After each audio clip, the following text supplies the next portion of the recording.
Hey everybody, it's Booray from Tampa, Florida, and you've got yourself a Fuji X100V. Maybe it was kind of hard to get a hold of. They are in short supply right now, and you're trying to figure this camera out and figure out how it works and all the different dials and the settings and the buttons, and then you come up against something called photometry. Well, what the hell is photometry? Well, it's Fuji's word for metering mode. If you look at any other camera, they call them metering modes, but in Fuji, they call it photometry. And it's basically what algorithm, what system the camera uses for determining what it thinks is the proper exposure when you're taking a picture. So, let's get into it.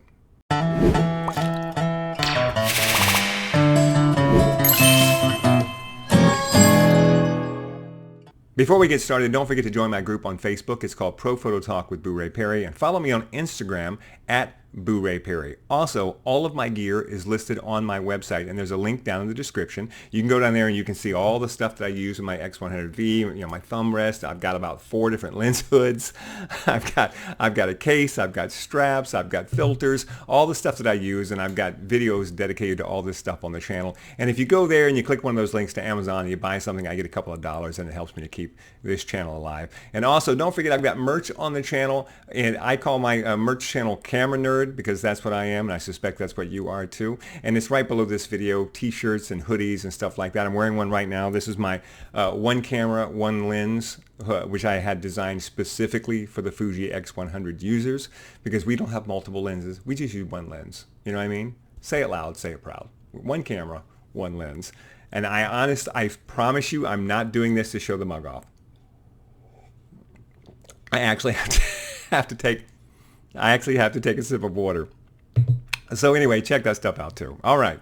Enough blatant consumerism. Let's talk about photometry. Let's talk about the metering modes on a Fuji camera. Before we get started in this, I want to point you to a video I made about how the camera renders for neutral gray. I have a series called Booray Explains, where I'm attempting to explain all the terms in photography, and one of them is the camera renders for neutral gray. And you kind of need to understand this if you're going to be serious about your photography, because it explains how the camera sees light and how the camera decides whether your meter is going to be high or low or somewhere in the middle. So I'll put a link right up here down in the description, and also right here on the screen, so that you can go find that video and watch it. It'll help you understand this just a little bit more. All right, here we go. There are 4 metering modes or photometry modes in a Fuji camera. They are spot, center weighted, average, and multi. We're going to start the smallest and build our way out to the biggest. First, a little something about how cameras see light. Cameras are designed to take light and reduce it to a number. I mean, everything that's done inside a camera is reducing it to a number, right? Because it's a digital world. It's just a computer. So it reduces everything to a number. So let's say you've got a scale from 1 to 10, and 10 is the brightest. 10 is so bright that it's pure white, and 1 is the darkest. So dark, it's pure black, you can't see anything. Everything can be expressed by one of those numbers. A 1, a 10, or somewhere in between, right? Everything can be expressed in terms of how bright it is by giving it a number. And that's what cameras do, and that's what Fuji cameras do when they're trying to figure out the exposure value, when they're trying to figure out what your meter should say, is they assign numbers to the image that they're seeing, and then they take that number and they use it to either show you that you're overexposed or you're underexposed, or if you're in an auto mode, they use that number to actually change the settings in your camera so that they're giving you a 5, right? Because the Fuji thinks that 5 is a properly exposed picture, not too bright, not too dark. So it's trying to get every number to 5. So if it sees a photo, it sees a scene, and that scene says, oh, it's a 6 of brightness, then the camera is going to adjust your settings to get it down to a 5. Now that's, in a nutshell, that's, it's not extremely technical, but that just gives you a ballpark idea of how cameras meter. And there's a reason I'm explaining this to you, because it plays into every one of these metering modes that you're going to be using. And I'm going to tell you when you want to use them. Okay, so the first mode is spot. Spot is exactly what it sounds like. It's a little tiny spot. Little tiny spot. Usually it's right in the center of your camera, right in the center of your view. But it doesn't have to be. If you move the focus point around inside your camera, then wherever that spot goes, that's the spot that's going to be metered. Maybe. It depends on if you've got it set up that way in your camera settings. So if you go into your camera settings, there's a setting in there where you can tell your Fuji X100V that wherever my focus is, that's the spot that I want you to meter. And I've got mine set up that way because I'm like, why would I want to focus on this thing but meter for that thing? No, meter for the thing I am focused on, that spot. So when do you want to use spot metering? When do you want to meter for just one little spot and tell your camera that's the only thing that matters to me? I want that to be a 5. When? Well, for example, taking a picture of something small, macro photography. If I was taking a picture of a diamond ring at a wedding, right? I don't care what everything, I want the ring. The most important thing is that the ring has to be the right exposure. So spot right there on the ring. And here's another time you use spot too, and you may not know it. If you're using your Fuji X100V and you're using eye tracking, right, where the camera just automatically finds the eye and focuses on the eye, you're using spot metering because it doesn't matter what photometry mode you are in. It doesn't matter what metering mode you're in. If you're using eye tracking, Fuji automatically spot meters on the eye. I guess Fuji figures, well, you know, if you're using eye tracking, then the eye must be the most important thing, so we should go ahead and meter on the eye, right? That makes sense. So you're using spot metering most of the time when you think about it, because most of the time when you're taking pictures of people, you're using eye tracking. So you're using spot metering right then. The only other time you want to use it outside of eye tracking, when you're taking pictures of things, is if there's just one particular tiny spot that you absolutely need to be properly exposed. And that's when you use spot metering. There's going to be a lot of this. Next up is center weighted. Center weighted is just like spot metering, except it's just bigger. That's all. Instead of it being a small spot in the middle of your screen, it's a little bit bigger. It's not the whole picture. It's a little bit bigger though, about this big. I actually tried to find exactly what it was, and I can't find it anywhere. I went looking, I'm like, what percentage is center? I can't find it. So if you know what it is, put it down in the comments, you know, because I know some other camera manufacturers will tell you, but I couldn't find where Fuji actually says what percentage of the screen is actually being metered in center weighted. I don't know. So let me know if you know what it is. Oh, and also let me know what modes you use and when you use them, because this is always a learning experience. So down in the comments, let me know. I use this time. I use that time. So just share with us and let us know what you use. So when do you want to use center weighted? Well, let's say you're taking a picture of a person, right? Person's face, bright background. Well, you can spot meter on the eye, but maybe what you really want to do is just make the whole face properly exposed. Maybe that's more important to you than just the eye. Maybe the eyes are in shadow and you want them to stay in shadow. Maybe that's the case. That's when center weighted becomes valuable because it just takes a larger area. Now, the camera takes your scene, right? It takes what it sees and it divides it into a series of boxes. And it takes each one of these boxes and it assigns a number to it. And that number is a brightness number, somewhere between 1 and 10, for example. So when you're doing spot, it's just looking at one box. It might be looking at one little piece inside the box. When you're doing center weighted, it's looking at more boxes, like 3 or 4 or 5 or 6 boxes in the center. It's looking at all those boxes and it's averaging that number together to try and tell you, here's the proper exposure in that area. And then we get to the third metering mode, which is called average. And it's exactly what you think it will. It's exactly what you think it is.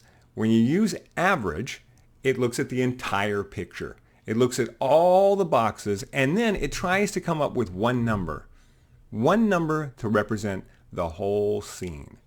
So there's numbers everywhere, right? There's some are 10 and some are 1 and stuff is in between. And it looks at all those numbers and it puts them into this little calculator brain, and then it spits out and says this whole scene altogether is a 7. And for the purposes of metering this scene, the camera says it's a 7, and it's going to turn you down 2 to get you to 5, because that's what it thinks the proper exposure is on this scene. When are you going to use this mode? Landscape photographers. Landscape photographers love this mode because a lot of times when you're taking a picture of a landscape, you got bright sky, you got dark mountains or dark water, you got all these different things, and they're all equally important. If you just spot meter one little spot, that's not going to be right. If you center weight, well, you're maybe going to miss something over here that's important that needs to be considered. But with average, you look at the whole scene, you come up with what's the average for the whole scene. That's what I want to meter for. And so average is probably mostly used by landscape. So if you're a landscape person, start thinking about using average. And if you're a landscape person Go down in the comments and tell me about that. Tell me if you use average, and if you don't, tell me why. Because average is one of those things that I never use. So I'm curious when it's really beneficial for you. And which brings us to the fourth of the 4 metering modes that you can use on your Fuji X100V. And this one is called multi. And this is the bear. Multi's the big one. So remember I told you that the camera looks at a scene and it divides the whole scene into zones, boxes, and it assigns a number to each one of those boxes based on the brightness. With average, it looks at all the boxes and comes up with one number. With multi, it looks at all the boxes and it starts to try and figure out what you're doing. Yeah. It looks at all these boxes and it goes, okay, I got a lot of dark boxes in the center. I got a lot of bright boxes around the edge. What's important here? What do I think is important here? Well, the camera doesn't know, right? It's not sentient, at least not yet. And so what they do is they program the camera to recognize certain patterns in the boxes and to compensate appropriately. So for example, let's say it sees a lot of dark here and a lot of bright here. Well, the camera's been told, when you see that, what you're probably seeing is a person standing in front of a bright background. And in that case, instead of giving a number to the whole scene, you probably want to give a little bit more attention to this area, because this area is probably more important than this area. And so it will adjust a little bit. And this is all math and all algebra and geometry and advanced trigonometry that's all programmed into your camera to try and figure out what you're doing. Which begs the question, when do you want to use multi? You want to use multi most of the time. Yeah. See, multi is the Mac Daddy of the Fuji camera line. All the cameras have it. And multi is where they pour all their work, all their research, all their fancy smancy stuff to try and make your camera as smart as possible. So instead of you having to figure out, do I want to use average, or do I want to use center weighted, or do I want to use spot, the camera just tries to figure out for you what it is you're doing and then give you the proper exposure. Now, it's not perfect. It's definitely going to make mistakes. But again, I mean, don't you want to use all the power that Fuji can bring to bear on this problem? Yeah. So multi is what you're going to use most of the time. I'll tell you personally, I shoot in multi all the time unless I am shooting a picture of a person, in which case I'm going to be in eye tracking, and which is spot on the eye. The rest of the time, I'm in multi. But think about this. Most of the time, I am moving my focus point around. So if I'm taking a picture of a diamond ring, for example, I'm going to make my focus point very small and I'm going to put it right on the ring. And when I do that, because I've told my camera to please give extra consideration to whatever I focus on, then it's, I'm giving my camera all the information it needs to know that the ring is the most important thing. Give me a proper exposure for the ring. So even though I'm in multi-mode most of the time, a lot of times I'm overriding multi-mode because I'm focusing on certain things, and I've told the camera, pay attention to whatever I focus to. Dude, pay attention to what I'm focusing to. So the truth is, you're kind of bouncing between a lot of different modes most of the time when you're using a Fuji X100V, but it's good to know where you should start. And where I start is multi. I stay in multi-mode almost all the time. That's the mode that I use unless I'm switching to spot, which is usually done by the camera for me. So that's the great thing about these cameras nowadays, and the Fuji X100V is no exception, is that they're getting smarter and smarter and smarter. So now that you understand how all of these different modes work, you also understand that you really don't have to use them. It's very, very rarely that you have to actually go change the metering mode on your camera. And here's the other thing too, and this is important to understand. When you're using metering modes on your camera, if you use the same one all the time, you'll start to get a feel for it, right? Like I have a feel for my metering modes. So I can be shooting and I'm like, this is going to be overexposed a little bit, because I just know from experience that when I'm in this sort of condition, the camera tends to overexpose. And the other thing is, because we're using mirrorless cameras now, you can actually see the exposure in real time. So you can actually look at it and go, that's too bright, and just fix it. I wonder about that sometimes, because we have all these different metering modes now, and I wonder, do we need all these metering modes? Because we can see the camera and we can see the picture in real time. It used to be we couldn't see the picture in real time, but we can now. So do we really need all these metering modes anymore? Yeah, I don't know. I mean, it makes the camera more attractive, I guess. But I'm not sure we really need them since we can see it. Now, not necessarily. If you're shooting with the OVF on the Fuji X100, then you can't. So then you're looking at the meter, and then it's important to understand your metering modes. All right, one last thing before we put this to bed.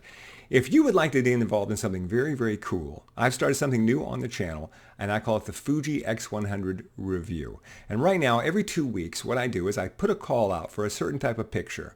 I take a picture of a landscape or take a picture of a person or whatever, and people send me just one picture for the period.